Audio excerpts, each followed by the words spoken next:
Brought to you by Friends Council and Advis.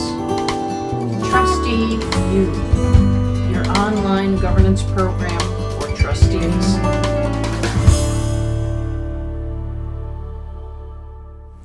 You know, the legal issue most often, I think, overlooked by schools, really, it's not very glamorous, it's not very interesting, but it's sort of the nitty-gritty of compliance, particularly in the HR realm.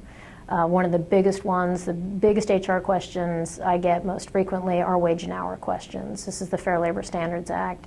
It applies to our schools, whether you're religious schools or not, and it's not very sexy. It's, you know, who's eligible for overtime, who's not, and there's a lot of debates about it. We have a very big resource on the NAS website for it. It's an independent school guide to wage and hour issues. We update it about every 18 months to 2 years because more and more questions come out about it. And it is just something our industry in particular has to be so vigilant about because the Department of Labor has been really cracking down on this, particularly in the education sphere.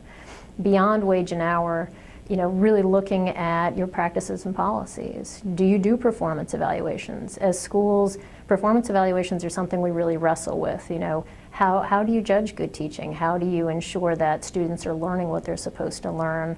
And making sure you have that feedback loop, you know, and in the case if things aren't going well, to make sure you have the documentation to make these decisions. And it also helps professionally. It helps teachers sort of maintain that professional status. It gives them, you know, that feedback loop, the ability to get better, and to really keep it a profession of teachers. So, you know, that's a pretty big realm, you know, to be paying attention to those things. You know, we've seen a lot of action in this in the federal government too, in terms of retirement accounts. You know, the 403B disclosures from this year, we're seeing it with all the healthcare spending.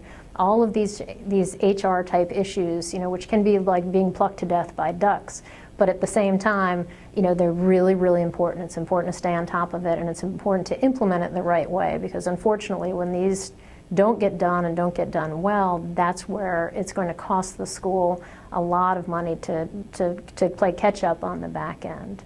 You know, for schools that are looking for guidance on how to deal with this, and for trustees who are worried about, is this really happening? Having a really good business office with either an HR person or really good outside HR support to stay on top of these issues is just imperative. One person cannot stay on top of it anymore. You need to be either working with a group, working with an association, having somebody that's really devoted to doing this pretty much full time is so important, and I know that's really hard for our smaller schools. And for the trustees to look at this and say, you know, this is a priority, this is a very important risk area for our school, and we have to stay compliant.